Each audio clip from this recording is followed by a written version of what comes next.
Okay, welcome those of you that just joined us. Has everyone got somewhere to sit? Everyone comfy enough? Good. Sure we could. Yeah, great. Okay. So yeah, welcome. My name's Sanghadharin, if you weren't here at the beginning. And yeah, so we're starting a 3-week series today. So this is the first class in a 3-week series looking at Dardo Rimpoche and his kind of motto that he taught. It's kind of a motto that's kind of goes with him, as it were. So we're going to be looking at the life of Dardo Rimpoche, and we're going to be looking at one of his teachings. And I just want to start, this isn't a test, I just want to see who... can you put your hand up if you've heard of Dardo Rimpoche? Just so I can get a sense of... okay, great. Yeah, so maybe like a third of people. So I'm going to say a little bit about Dardo Rimpoche and why he's relevant to us, why we're talking about him, and then we're going to talk about his motto. And especially today, we're going to focus on one line of it, and then throughout the next 2 weeks, we'll be looking at the other sections of it. So the motto we're going to be looking at is cherish the doctrine, live united, radiate love. So it's cherish the doctrine, live united, radiate love. And if you've been to our retreat centre, Vajrasana, you might have noticed that written on the stupa. So these things here behind me are stupas, and at our retreat centre we've got a really, really big one. It's a lot bigger than that one. And it's got that written on there. So it has cherish the doctrine, live united, radiate love on there. To kind of, and as you walk around, you kind of see that repeated again and again. And the reason why he's significant to us is he's one of the main teachers of the person that founded this tradition. So the person that founded this tradition is a man called Sanghadharin, and he lived in India for a number of years. And while he was there, he had various teachers mainly from the Tibetan tradition, but not just the Tibetan tradition. And one of them was Dardo Rimpoche. And so he's one of the main teachers in our kind of lineage, as you were. And his ashes are in that stupa.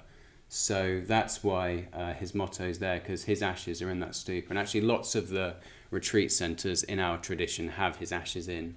It's one of the things, that's what a Buddhist tradition is. You get some relics, as when someone's cremated, their relics are kind of spread out to different disciples, and then their ashes are put into stupas. As these are as well, so these all have people's, different order members' ashes in. So yeah, he's a very significant figure in our movement, and you may not have heard of him. Yeah, so I've seen lots of you haven't heard of him, but he's very significant for our movement. And if you're coming to the London Buddhist Centre or any kind of centre within our movement, you will be influenced by Dardo Rinpoche, whether you realise it or not. So he's a significant person for us if we're practising in this tradition. And I'm just going to start by telling you a bit about his life. He had had an amazing life, really. And so I'm just going to start by saying a little bit about his life. And I think over the next couple of weeks, people will say a bit more about him. But I'll just kind of give you some facts about his life before we start. So he was born in East Tibet. So he's Tibetan. He was actually born in Tibet in 1918, in eastern Tibet, in a town called Darsendo. And his name Dardo is actually an abbreviation of Darsendo. So that's kind of where the name comes from. And he came from a wealthy family. So his mother was kind of an aristocratic family, and his dad was a wealthy trader. So he came from a wealthy family, and then when he was born, he was quite quickly recognised as a tulku. And a tulku is basically someone who's recognised as a reincarnation of a great lama in the Tibetan tradition. So this is a big part of Tibetan Buddhism. We don't do the tulku system here. So it's not something that we've carried on. But in Tibet, that was a big part of their practice. So a great esteemed lama would die, and after their death, they'd look for signs. So it might be dreams, or it might be something that's left in the ashes that would kind of show them where to go to find the reincarnation. And he was quickly seen to be a reincarnation of a great lama. And Dardo himself, he didn't place much value on the whole reincarnation thing. He was kind of like, maybe I am, maybe I'm not, I don't know. He wasn't the sort of person who kind of really bought into it. But what he did say was the fact that he was recognised as a tulku meant that other people looked to him as if he was a tulku, and that made him act as if he was one, which then made him act in a way with a lot of compassion and a lot of wisdom, which then allowed him to generate those qualities. So it's quite interesting. He's basically saying, because he had to act like one, he became one. And I think we could all learn something from that. So if we could all just act like we were tulkus, or if we want to if that's how we want to be, if we want to be wise and compassionate, we just start acting as if that's what we need to be in the world, and then naturally that will help us act in those ways. So I really like that part of the story where it's like he didn't take it all that seriously, but he did take the responsibility that he was given very seriously, and he really acted in that way. And you can see in his life he acted with great compassion throughout his whole life. So from a young age, he was really devoted to his spiritual learning, his spiritual discipline. It said that he was, at the age of 4, so he's 4 years old, he was expected to get up at 4 a.m. And memorize verses from Buddhist scripture. And then he had to do that for a few hours. And he did have there was a few hours later in the day where he was allowed to play. But there was from a very early age, he was expected to be really committing himself to spiritual life, to kind of study and practice. And then for 17 years, he took a course in Geshe studies. So this is like it's basically his whole schooling was basically, from a really young age, for 17 years, his whole schooling was basically training him how to be a really deep Buddhist practitioner, which I think is so good. It's just like all of his formative years was basically set up to let him really study the Dharma, really understand the teachings of the Buddha, be able to talk about it, be able to understand it, and practice it and help others. So he had 17 years of this really intense training in this monastic setting, so that he could become this Lama, become this Tulku. So he had a very firm training in the Dharma, firm foundation in practicing Buddhism. And then jumping forward, for a significant period of his life, he was the abbot, so he was kind of in charge of a Tibetan monastery in Bodh Gaya. So Bodh Gaya is the place in India where the Buddha gained enlightenment, and different traditions have monasteries there. So if you go to Bodh Gaya, there's all sorts of different monasteries from different traditions, and he was put in charge of the monastery from his tradition. And when he was put there, he wasn't actually particularly popular.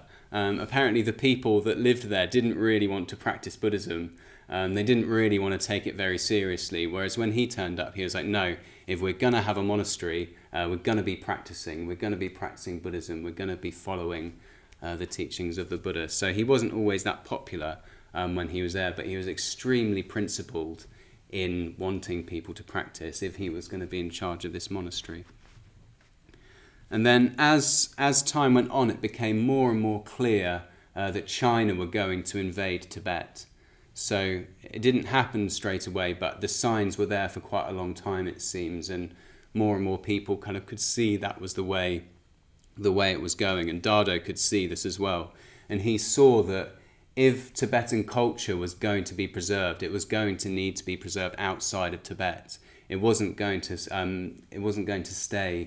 be maintained in Tibet if the Chinese came over. So he knew that he needed to do something to help Tibetan culture flourish in exile, basically. So he was in India, and he wanted to do something to help Tibetan culture flourish. So what he did was he set up a school and eventually an orphanage to teach and house Tibetan refugee children. So there was a lot of children who had to flee from Tibet, either with or without their parents. So some came over with their parents, but some, their parents had died or had to stay. So there were a lot of children kind of on the streets begging in really bad conditions. And Dardo saw this, and he saw that they needed to do something about it. So he set up this school and orphanage so he could kind of take these children in and teach them Tibetan culture, basically. He saw that they weren't going to learn Tibetan culture where they were, but he wanted to preserve it. He wanted to hand it on. So he took them in and then taught them Tibetan culture. It's actually interesting. There was a Tibetan film festival at Genesis Cinema last year, or maybe a couple of years ago, and apparently there were adults there who had gone to Dardo Rimpoche's school as well, and said, well, just like spoke very highly of it. Basically, being able to continue that. Well, it just meant they were taught their culture. Basically, if he hadn't done that, they wouldn't have learnt their culture. They'd have just been street kids in India, and where they'd have just lost all of that. So yeah, he gave them this education, and he allowed, he did his part to make sure that Tibetan culture wasn't lost. And yeah, so just looking at his kind of day-to-day schedule now, it's pretty impressive. So he would get up at 4 a.m, and then he'd do 6 hours of spiritual practice. So he'd meditate and do ritual for 6 hours to start off his day.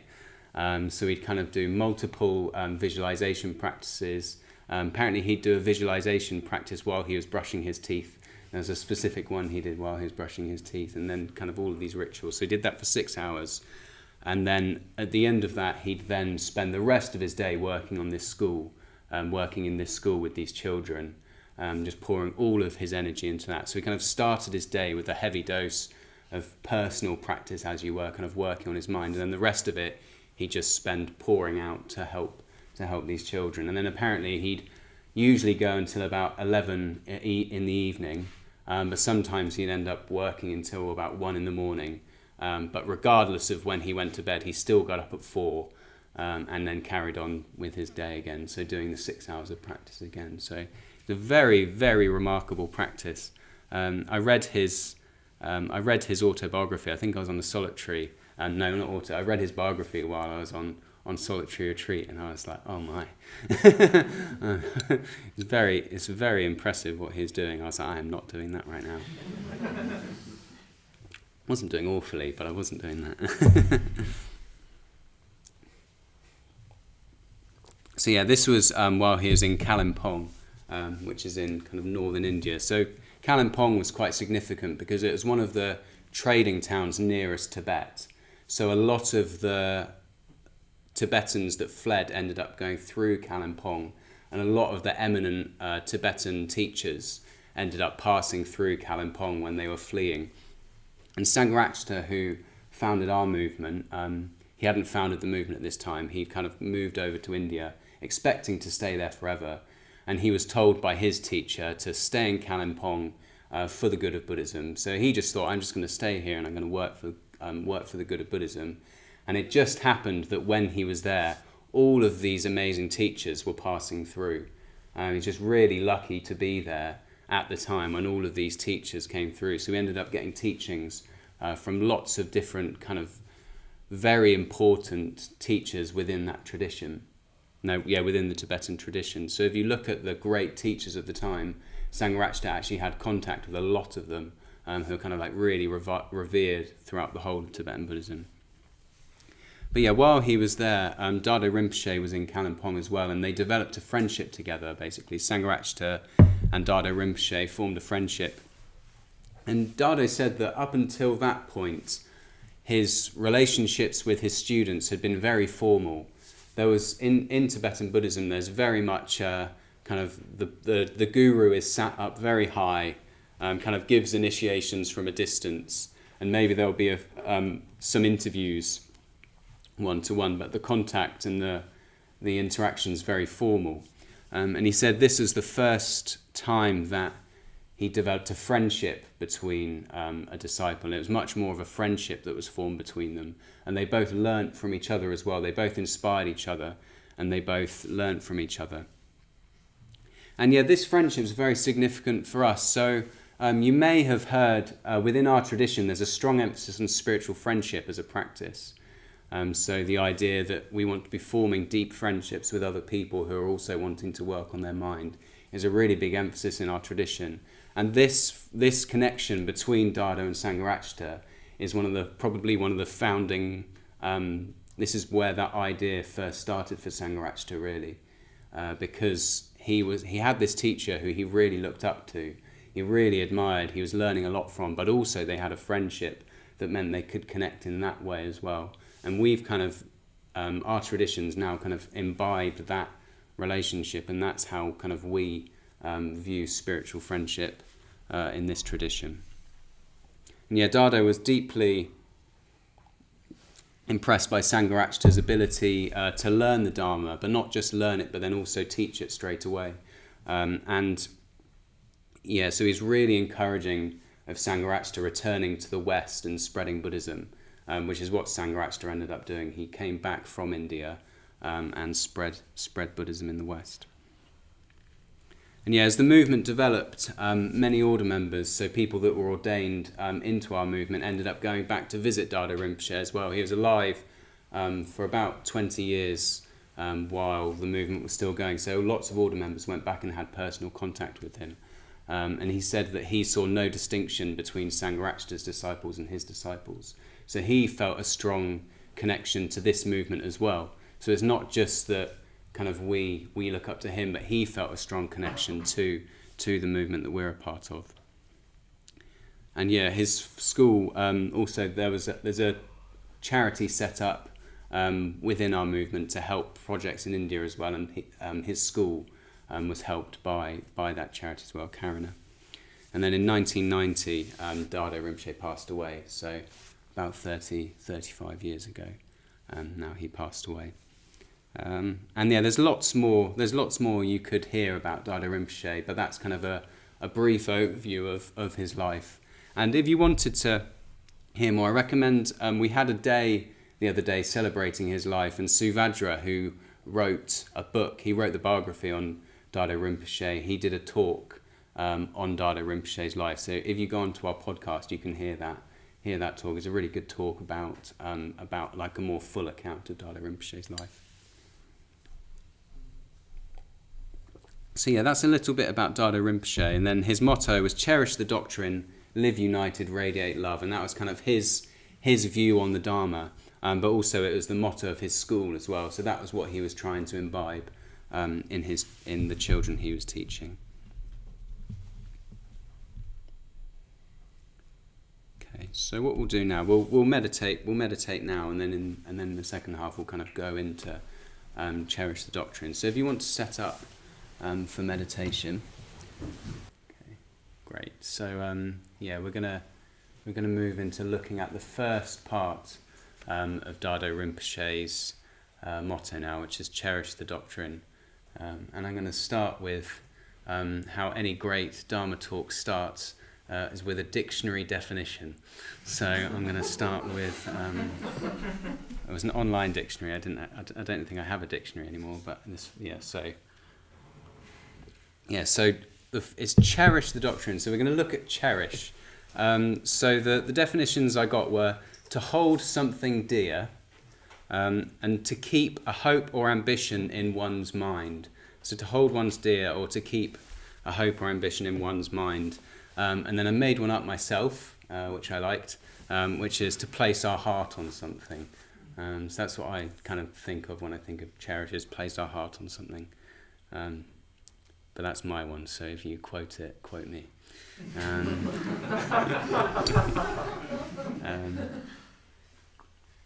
And then it says cherish the doctrine, and here doctrine's basically talking about the teachings of the Buddha.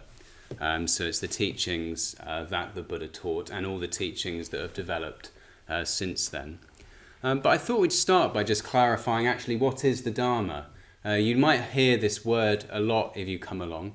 We talk about it quite a lot, so we'll kind of, if we're referring to the teachings, we'll say the Dharma. But I want to just clarify actually what is it. So Buddhism has so many different teachings. It's been around for 2,500 years, and there's so many different ways that it teaches. So there are teachings about how to act in the world. There's kind of ethics. There's meditation, so how to work with your mind. There's kind of concepts to help us make sense of our experience as well. There's like lists of mental states that we can try and make sense of our experience with. There's teachings that use the rational mind to overcome the rational mind, such as koans, or there's texts called the Perfection of Wisdom texts that kind of use language to undermine the way that we normally see things. And then there's also kind of myths, images and symbols that kind of speak to the the deeper parts of ourselves, the non-rational parts of ourselves, the kind of unconscious parts of ourselves, you might say. There's all of these different teachings. And then also it looks very different. If you look through the history of Buddhist tradition, it looks really different. So you've got Pure Land schools that are just all about devotion. And then you've got Zen, which is all about meditation. And then you've got Theravadan Buddhism, which is all about the things that the Buddha actually said, the kind of early teachings of Buddhism. And then you have later kind of Tantric Buddhism, where there's all of these visualizations and deities and rituals. And if you first encounter all of these, they all look so different. It's like, how do we tell what is the Dharma? How can we tell what is actually the teaching of the Buddha? And the Buddha actually gave a teaching on this when he was alive. He kind of taught us how to tell whether something is the Dharma or is not the Dharma. So his aunt, who actually he was, so she's called I always practice this and I always get it at home, and then when I'm in front of everyone I can't say it. So it's Maha Prajapati, that's her name, and she was the Buddha's mother's sister, but his mother died in childbirth, so he was raised by his aunt, basically, and she was the first woman to request ordination after the Buddha had started teaching. Had started ordaining people. She was the first person the first woman to request ordination, and she was a serious practitioner in herself. And she comes to the Buddha with a concern. She says, lots of people come around giving teachings. They kind of say they know the truth, but how can we tell what teachings are in line with the Dharma? How can we tell which teachings are in line with what you teach? And the Buddha replied that she could work out for herself. We could all work out for ourselves what is the true Dharma. And he said you can work it out by seeing if they're in accord with a certain list of things. So I'll read out what he said. So he said, whatever teachings you can be sure conduce to tranquility and not to greed and hatred, to freedom and not to enslavement, to decrease in worldly ties and not to increase of them, to contentment and not to covetousness, to solitude and not to social distractions, to energy and not to sluggishness, to delight in good and not to delight in evil. Of these teachings you can be sure that they constitute my Dharma. Yeah, so he's given us this list of things to check the teachings by. When we put them into practice, do they conduce to these things and do they lead away from these things? So we've got tranquility, freedom, renunciation, contentment, solitude, energy, and delight in goodness. So basically he's saying whatever teachings lead us in the direction of enlightenment. So when I put something into practice, does it lead me in a positive direction? Does it lead me to more freedom, more contentment? Or does it lead me away from that into more craving, more hatred, more covetousness?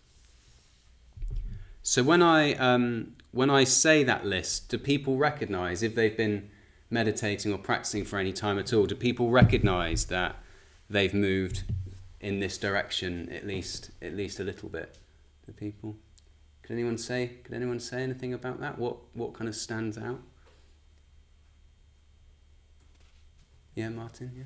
Working less, being more detached from identity that comes from my career. Right. So do you think that's kind of like in the area of worldly ties? Yeah. So like having less worldly ties, not more worldly ties. Yeah. And has that led to any of the other qualities that it's?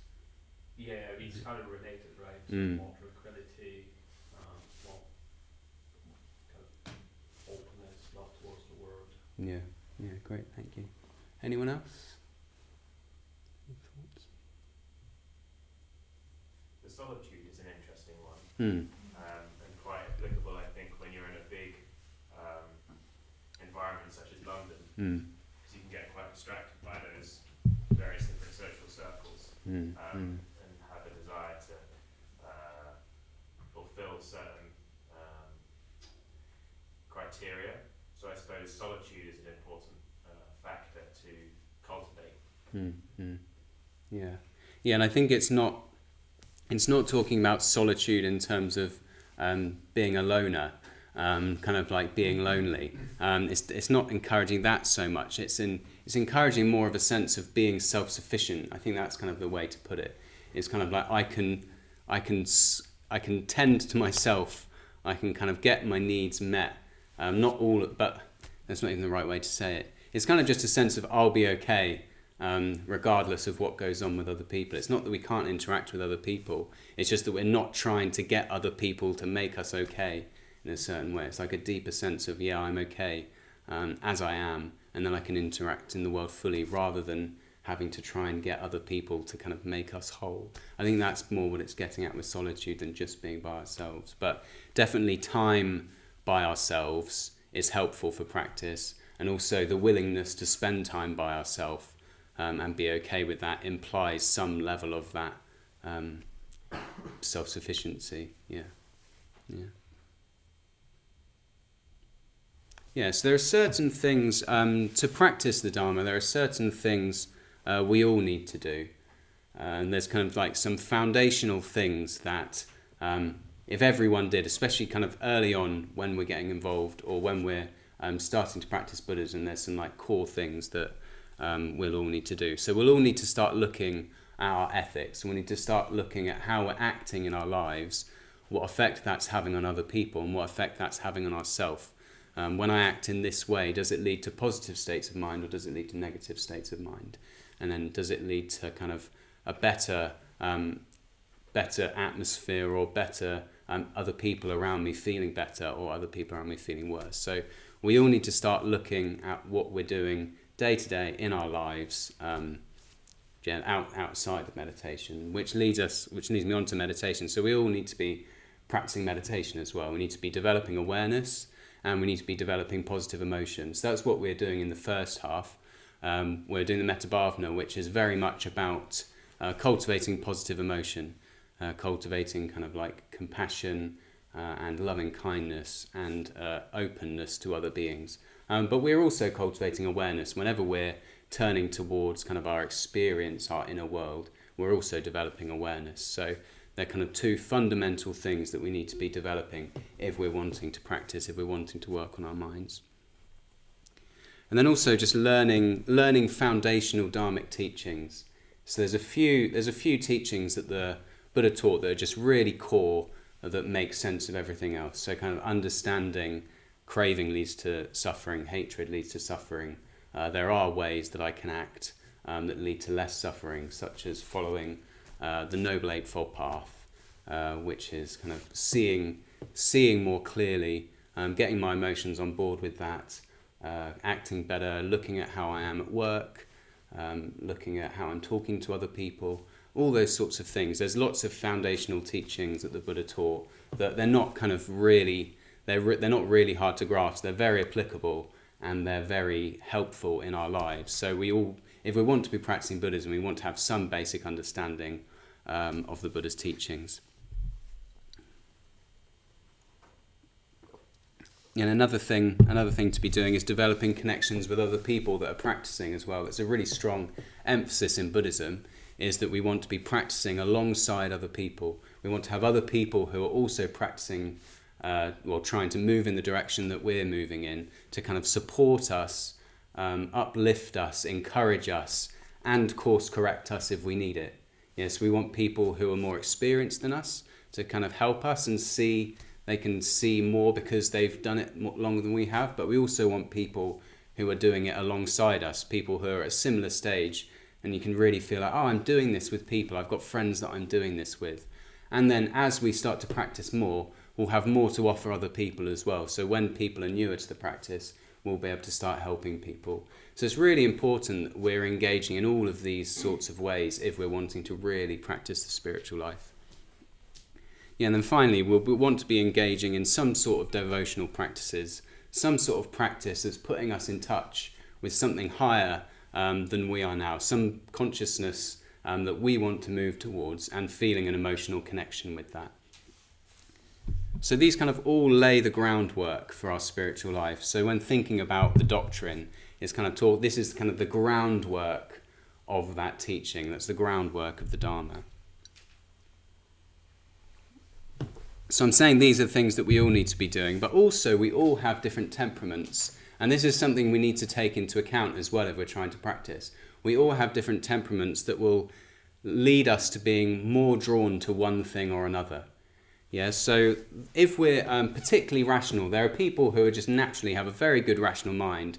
They kind of like reason, they like thinking things through, and they might be more drawn to conceptual teachings. They might be really sparked off by learning all of the different lists and kind of understanding how they all fit together, which is perfectly fine. That's a perfectly good way to approach it. And then we might also have more emotional types of people that feel there's much more of an emotional response to things, and they might be more drawn towards devotional practices or figures and imagery and that kind of thing. And these are just temperaments. We'll probably all be drawn more towards one thing or another. And yeah, people might have a strong imaginal faculty and they'll like engaging with the imagery, and some people might find that harder, but they really like the stories. There's all of these different ways that we'll be encountering the Dharma, and some of them will resonate with us more than others. But the good thing is that the Dharma is expressed in so many different ways. So we've had this 2,500 year tradition that's developed and evolved into all of these different forms, and there's all of these different ways to express the Dharma. You could think about these different doors to the Dharma. There's different Dharma doors, there's different ways in, and there's loads of different ways in. But the good thing about the Dharma is it's a completely integrated system. So it's as if you go deeply enough into any one part, the rest of it will flower, the rest of it you'll find it there. So one of the images for that is it's like a big net that's joined together with lots of jewels. And in all of these points where it's joined together, if you look into any one of the jewels, all of the rest of the jewels are reflected within it. So you've got this completely integrated web of teachings and practices, and if you go deeply enough into any of them, all of the rest of it will emerge within it. So what we can do is we can go towards the things we're lit up by. We can find the things that we resonate with. Because in a way, we don't need loads of Dharma to practice. We don't need loads of teachings to transform. Sanghadharin said that one verse of the Dhammapada, which is it's one of the earliest teachings, and it's kind of in these these couplets, so there's like two lines together. And he says one verse of the Dhammapada could take you all the way to enlightenment. So just one verse, if we really went into it deeply enough, could take us all the way to enlightenment. So we really don't need a lot of Dharma. But what we do need to be doing is we need to be engaging with something. We need to be engaging with some aspect of the Dharma. And there's an order member called Sadhanandi, and she said this thing that I really liked, that when she listens to the Dharma or when she reads the Dharma, she's not trying to learn it all. What she's looking for is words of power. Yeah, so she's reading and she's looking for words of power.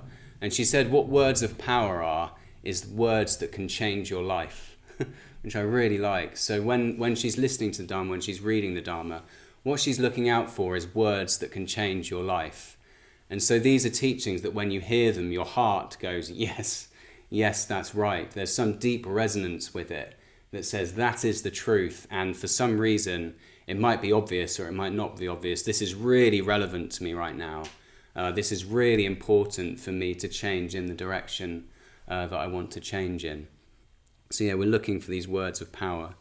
I'm just going to share one. It's not really related to the rest of the talk, but it's a word of power that really stayed with me. So I just wanted to share that. So I was reading some of Sanghadharin, and he just said this line, and I was on a solitary retreat, and I was experiencing quite a lot of fear, which happens if you're on solitary retreat. Disclaimer, but it's good. And then he said, "Where there is fear, there is ego, and where there is ego, there is fear." And for me, that just really hit something, where it changed it from fear being something that was something going wrong, something I should be scared of, something I should be trying to avoid, towards it being a practice, to the experiencing fear could turn into a practice where I could see that I'm constructing something, that I'm trying to hold something together, that I'm trying to create a self. And I'm not going to go into that teaching very much more, but just for me, that really stands out as a time in my life when I experienced a word of power, or some words of power, and they've really stayed with me since then. Yeah, so what we're going to do now, why don't we get into threes, and we can just say, have we ever had any teachings like that? It doesn't have to be within Buddhism. If you've been around for a while, then it's probably good to try and look for it within Buddhism. But if you're quite new, just something you've heard that's really stayed with you, and it isn't just, oh, I like that, that sounds good, but it's actually changed you, it's actually had an effect on you, where it's actually allowed you to change your life. So just, are there any kind of words of power that you've experienced in your life? So if you want to find two other people, get into threes, and we'll just spend a few minutes exploring that with other people. Okay. Does anyone want to share any words of power? Be like a greatest hits compilation.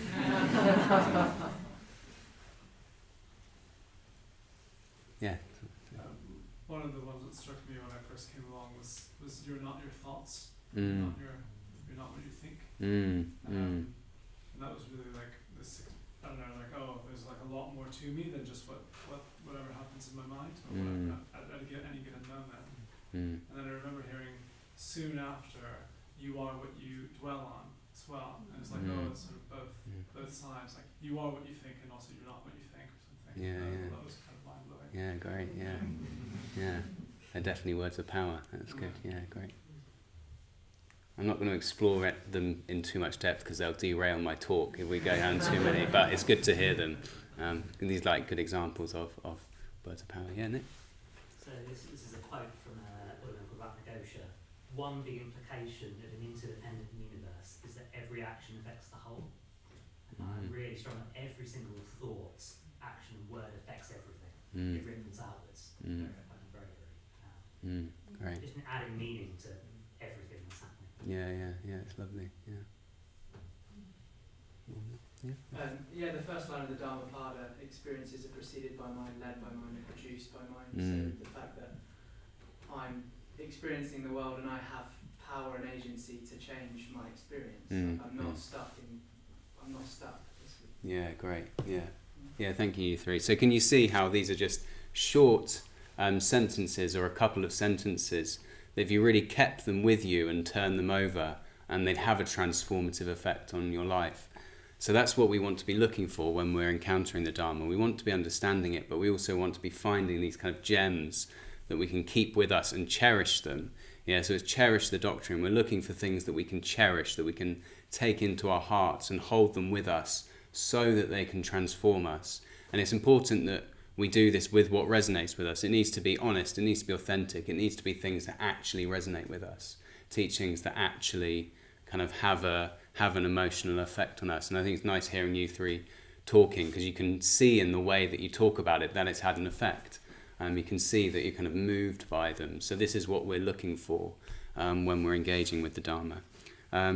So I'm saying that we want to be finding teachings that we resonate with. And I want to caveat this with, this doesn't mean we kind of disregard anything that we don't resonate with, especially if we're reacting to it. Because the Dharma challenges us. It challenges us on the most fundamental level of our wrong views, kind of like all the way down to our most fundamental wrong views. We're going to be challenged. So if any time we hear a teaching or we do a practice that we react to, you can't just be like, oh, I don't resonate with that. You quite often, so when people first encounter the Metta Bhavana, you quite often get people that really don't like it.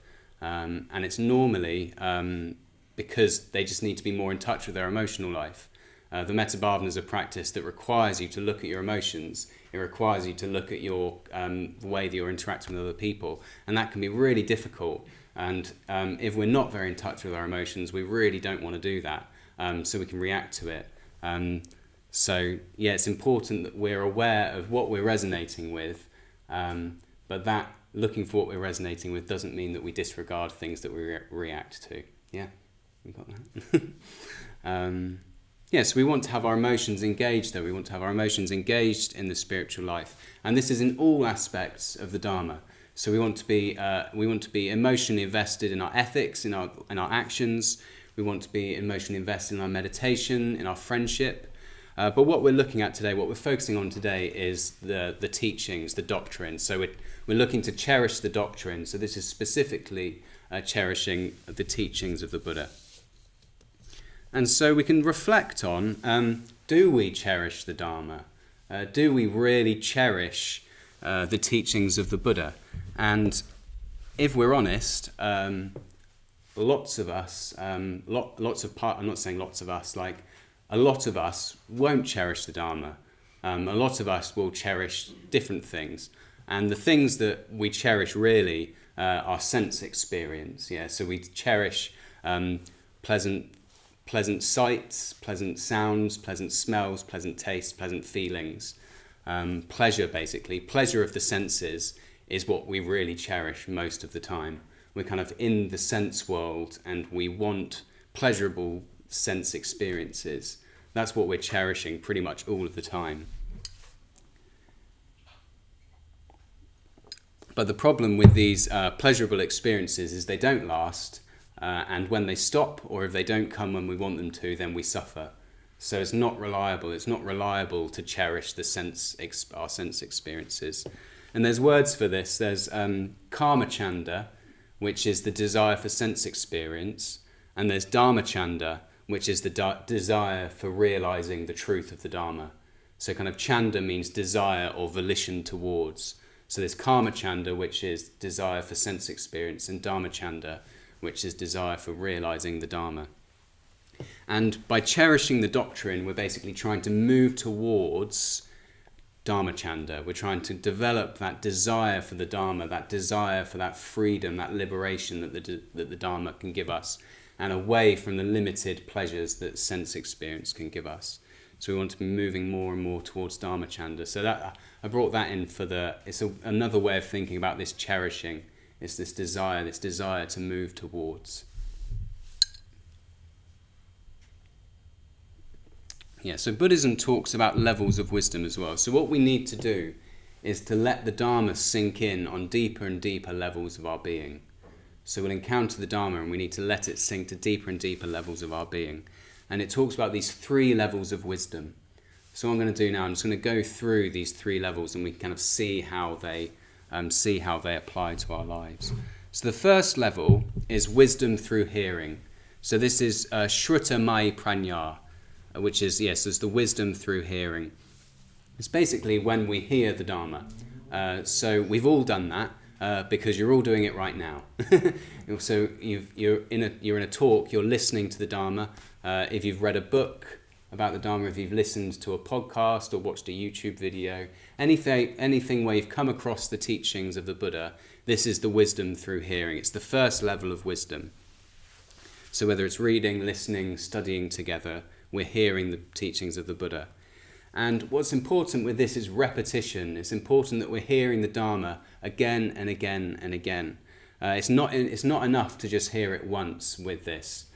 With Shruta Mai Pranya, it's this repetition to the point where traditionally it would be knowing it by heart. It would be having the Dharma at our fingertips, really knowing it, being able to bring it to mind at the appropriate time and kind of, really having it in our bones. And actually, this is one of the reasons why I love being on the team at Dharma Night, is because every week I just hear the Dharma again and again and again.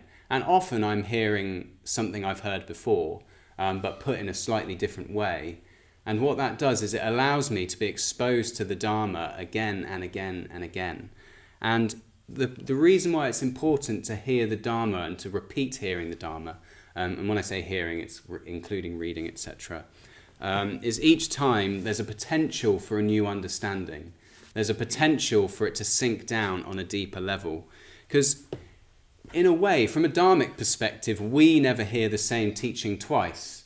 Because if we're constantly changing, we're just a constantly changing process. We're never the same. So every time we hear a teaching, we're different. So in a way, we never hear the same teaching twice. So each time we'll be a different person when we hear it. So potentially it will land very differently. If we've deepened our understanding of other aspects of the Dharma, maybe that one then slots into place. Or if we've gained a deeper understanding of our mind, a deeper experience of our mind, maybe we'll understand the teaching more experientially. So it's really important that we're hearing the same teachings again and again. And then they might be, well, through time, it will reach deeper and deeper depths of understanding of this Shrutamaya Prajna.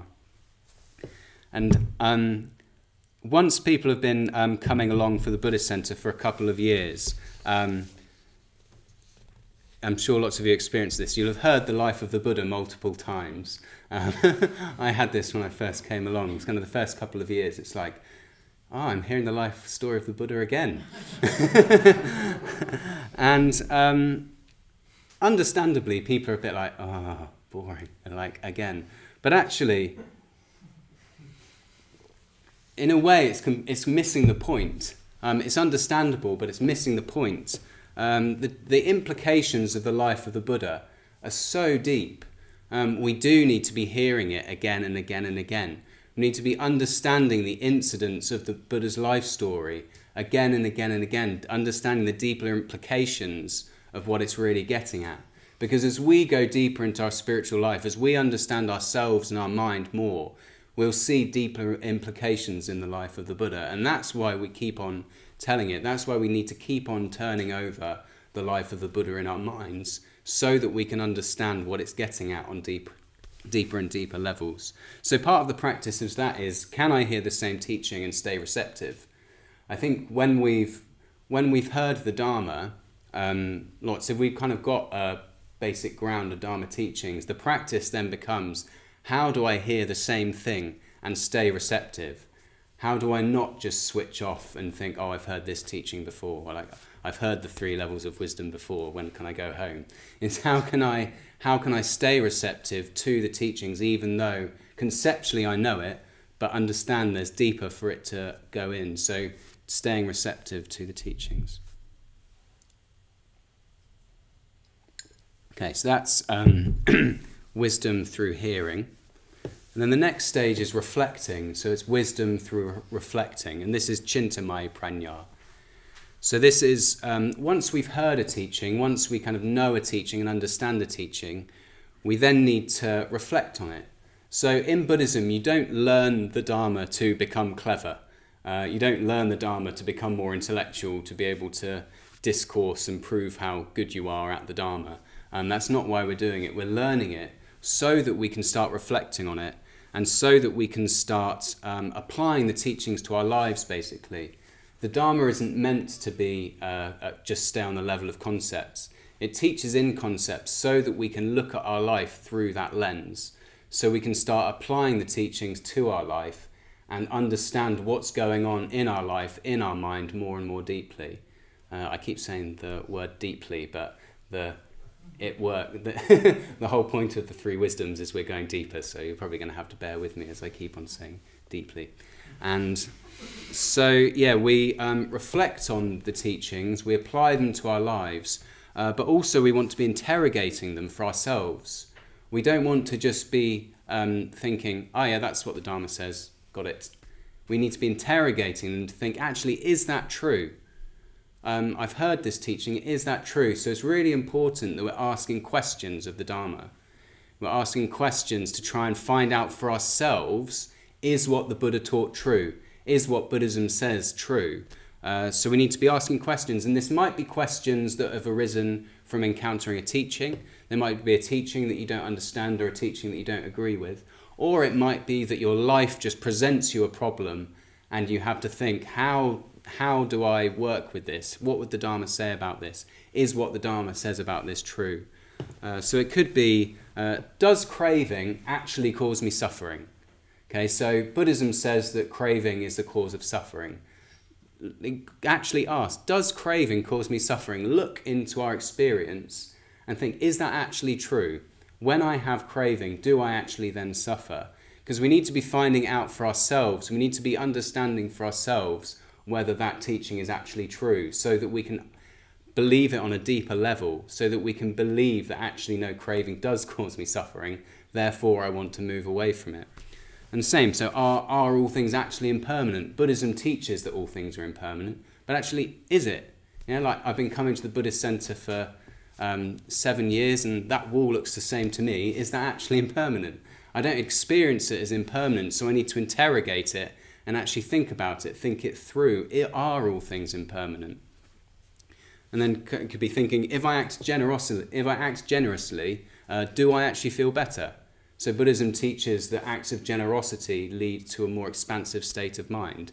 And we need to actually try that and see if it's true. We need to act in a certain way and see what happens to find out if the Buddha was actually right when he said that. And with all those things, hopefully you will find that they are true. But unless you apply the teachings to your own life, unless you reflect on the teachings yourself, you won't know from your own experience whether what the Dharma said is true or not. So it's really important that we're learning the Dharma, but also reflecting on it.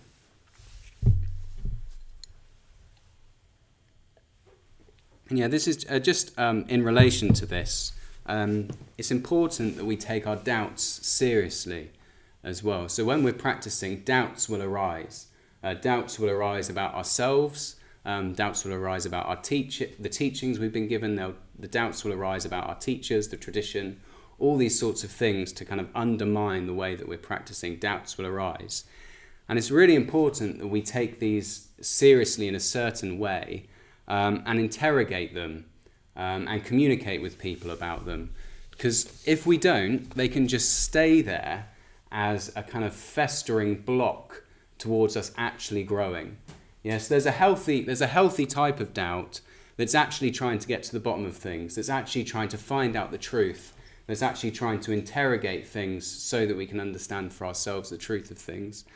But there's also an unhealthy version of doubt, which is basically this sort of vagueness that's unwilling to come to any conclusion, because if we do, that would mean we'd have to change. So Buddhism, if we really want to practice Buddhism, it requires us to change. If we really want to transform our mind, it's going to require us to be different from how we are now. And there's this insidious sort of doubt that kind of keeps us vague, that keeps us not committing to things, because on some level we don't actually want to change. So it's important that we take our doubts seriously and actually interrogate them, and not let ourselves just stay in this sort of vague state where we're not coming to any conclusions about things.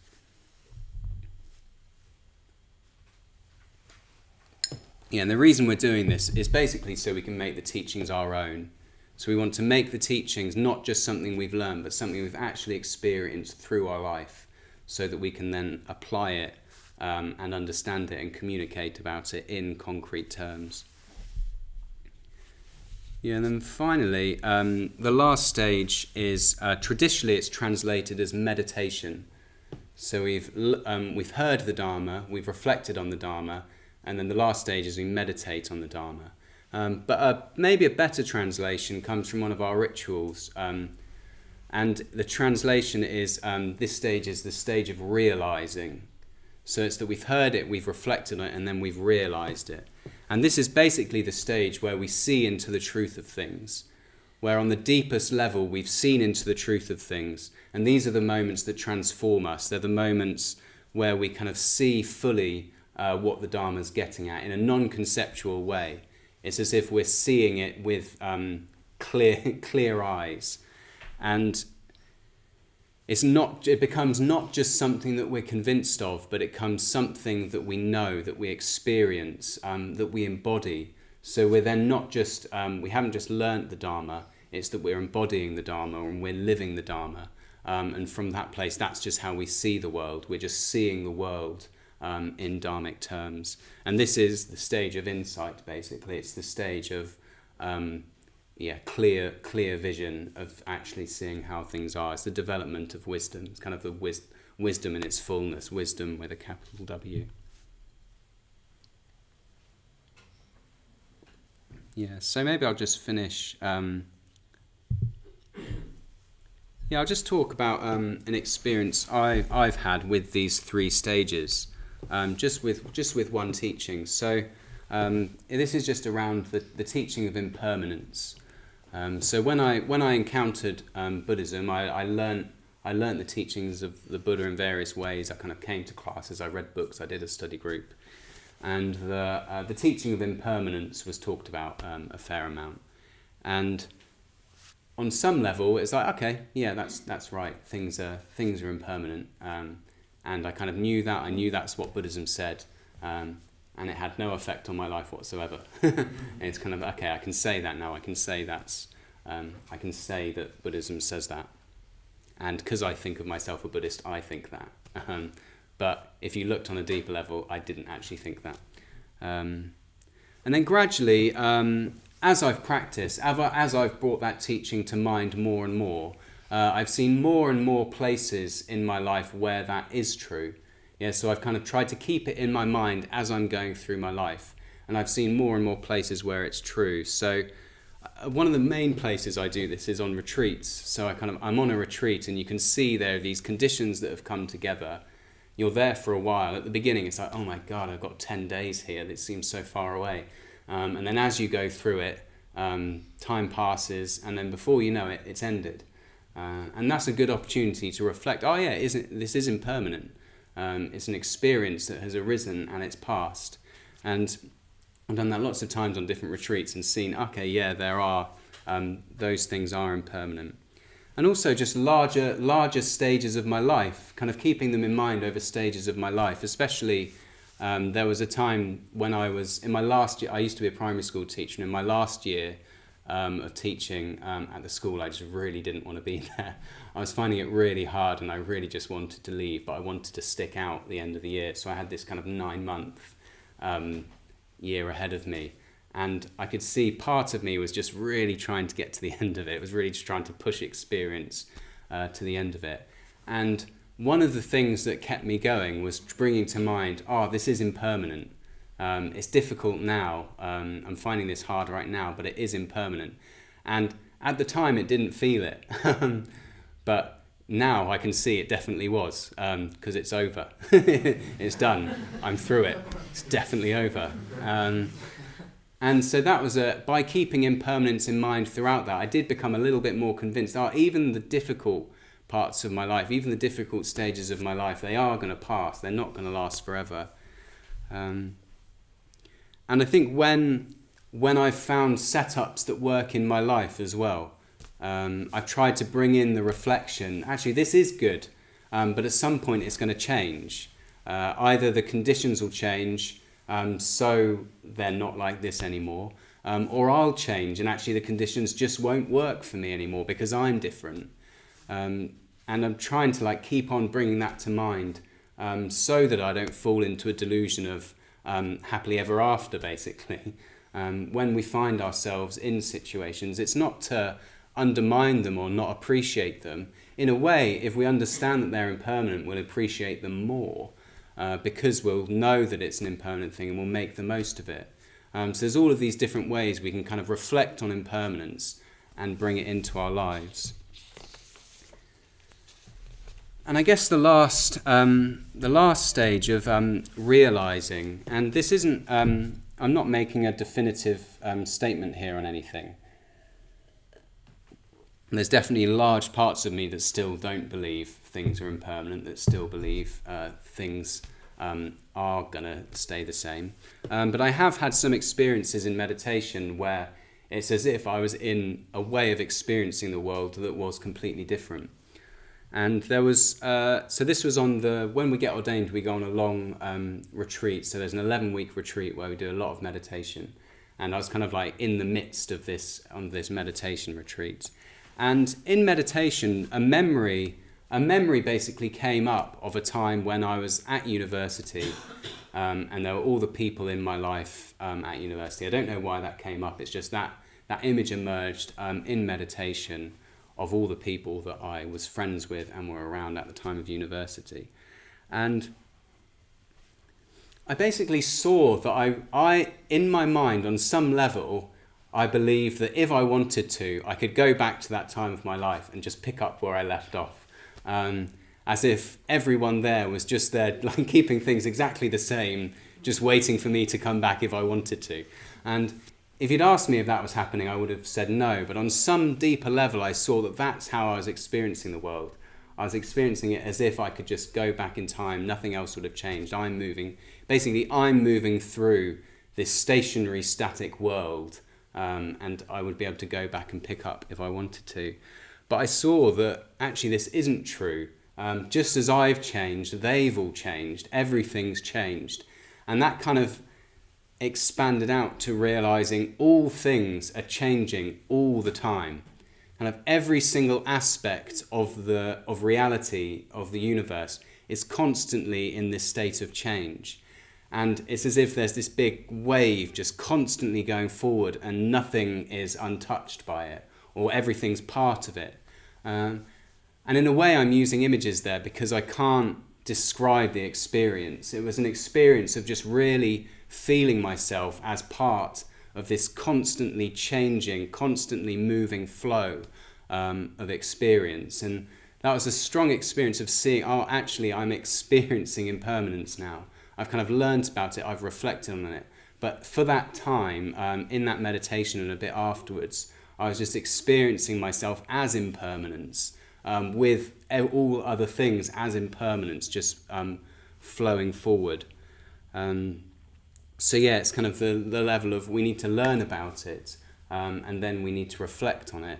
And then in time, in deeper states of meditation, if we bring those teachings to mind, we'll realize it and we'll experience it. Yeah, so I'm just going to recap and then we'll finish. So the title of the talk was Cherishing the Doctrine. So what we're talking about there is we're trying to take the Dharma deeper into our hearts. We want to be cherishing the Dharma. We want to be holding it in our hearts. And the Dharma is basically whatever leads us to freedom, whatever teachings lead us in the direction of freedom. And we don't need loads of Dharma. Yeah, we don't need loads of Dharma. We need teachings that resonate with us and we can hold on to and turn over in our minds so they can actually change us. Yeah, we want teachings that are actually going to change us. And the way that we make the teachings go deeper is we hear them, we reflect on them, and then over time, by meditating on them, we realize them, we become them, and yeah, that's how real wisdom starts to blossom. Yeah, so I'll leave that there for tonight. So it's really nice being here with you tonight. And so this was the first in our 3-week series on Dardo Rimpoche and on his motto. So do come back next week for the next one in that. And then we'll have Nika's going to be by the door. If anyone's filled in the pledge card, Nika will be by the door. So if you could help put the cushions away, but have a good journey home and hopefully see you soon.